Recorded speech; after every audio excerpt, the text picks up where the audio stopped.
I wish to acknowledge our students in terms of their growing number, update you on the building program and recognise the staff changes for 2018. Firstly, pressure on our role continues to mount. This is a good position to be in, not only because it is a reflection of all that is good about the school. We wish to increase our maximum roll this year from 615 to 650. That increase was unable to be granted. The challenge for next year is how an increased role is addressed within the appropriate education networks.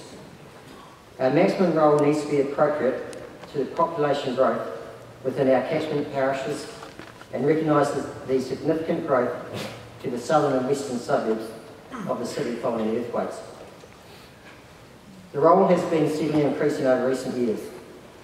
That does not impact on the sense of community or brotherhood that the students feel. A role increase does not mean these qualities are lost. A managed increase in our role is necessary. It will benefit the school and increase the opportunities that can be provided for our young men. With an increased role, we need a safe, modern environment for staff and students. The school is going through what is probably the most significant building program since its formation. It's important that I cover the building matters with you. The beginning of the year saw the opening of the new gym. The gym was constructed within time and within budget, which is relatively rare in today's post-earthquake construction environment. This is an impressive facility, it is well used and provides a useful source of income. The owner or proprietor of the school is the trustees of the Christian Brothers New Zealand. As an integrated school, rather than a state school, government funding for capital works like new classrooms is rare. Late last year it was announced that the school's application for a $1.8 million government grant was successful. This is for the new teaching space replacing C Block, which has been under construction since the start of the year and will open at the beginning of the next year. I acknowledge the work of Mrs O'Neill, the senior leadership team and project managers Apollo in acting with speed and precision with the application. To be awarded effectively 30% of a fund set aside for all integrated schools, although it was clearly based on urgent need, I cannot help but feel where the school sits as a leader within the education sector was a significant factor. We are extremely grateful to the Ministry for firstly listening to the lobbying on behalf of the integrated schools and of course making the allocation it did in St Thomas's favour. It is to say the least pleasing that we do not need to consider what our situation would be if the grant was not made. I'm also pleased to advise that the proprietor is committed to the construction of a new administration building. This will free up the current administration building for teaching space, thereby future-proofing the school for a growing role.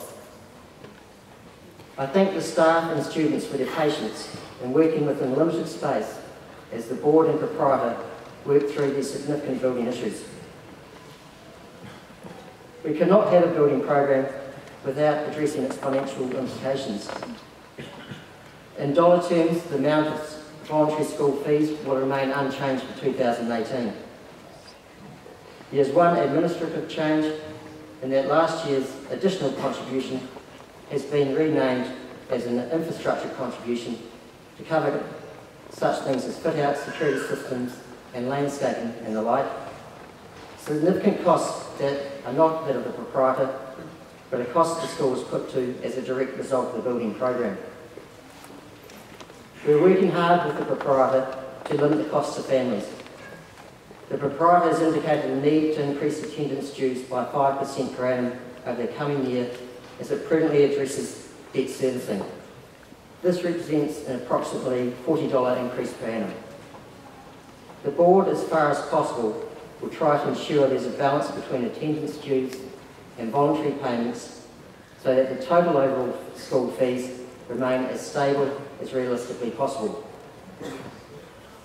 I thank you all for recognising and understanding the importance of school fees in maintaining a vibrant and safe environment. I wish to now turn to my final point, which I will generally refer to as staff, but there's a lot more than that.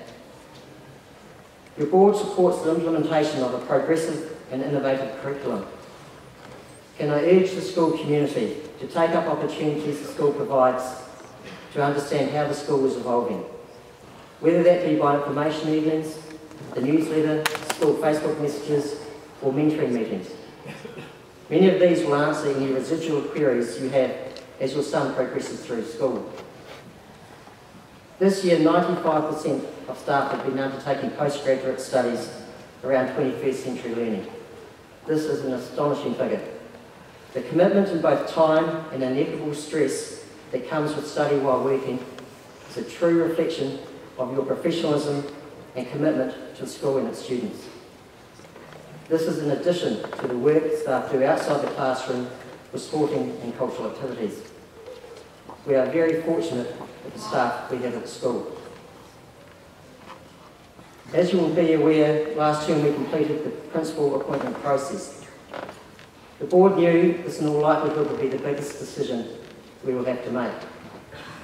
How do the key ideals of the school, such as the Edmund Rice charism, cultural diversity, restorative practices and the shift to 21st century learning appear at a board level?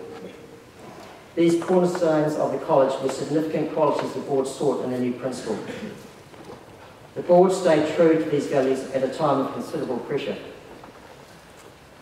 In the appointment process, we assessed where the school is at, what needs to be embedded, and what are the challenges to keep the school moving forward. The staff, community and student survey was a valuable tool in the appointment process. I expect that surveys will be used more regularly.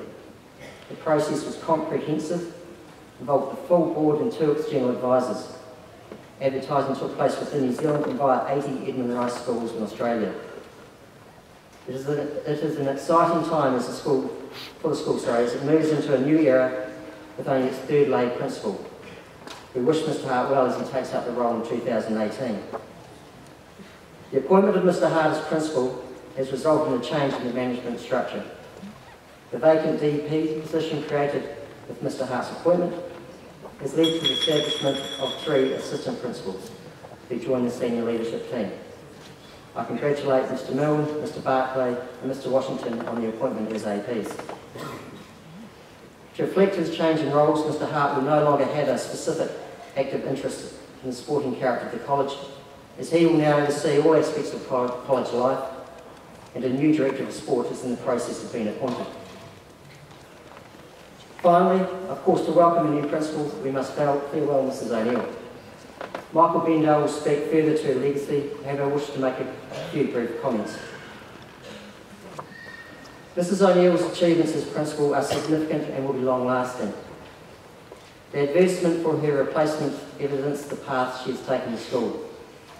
The highlight of St Thomas's as a school that is innovative, culturally diverse, has an inclusive approach to learning and encouraging students to understand the cause of social injustice, an embedded restorative approach to relationships and disciplinary matters. These values form the very fabric of the college, which is down to her leadership and the way she's created and managed the team around her. She's had the foresight, courage and vision to implement programs to create what the school is today. The time she has put into the college, the passion with which she has led it, and her commitment to its entire community, often in extremely trying circumstances, has been unwavering and is undeniable. Mrs O'Neill will be a sought-after resource in the education sector. You will no doubt face some new challenges, the same commitment and sense of social justice with which you've led St Thomas's. On behalf of the board, as a parent and as an old boy of the college, I cannot thank you enough. To close, I wish the Year 13s and any other leaders well as they embark on their next journey. I wish you all well for the rest of 2017 and a safe holiday season. Thank you.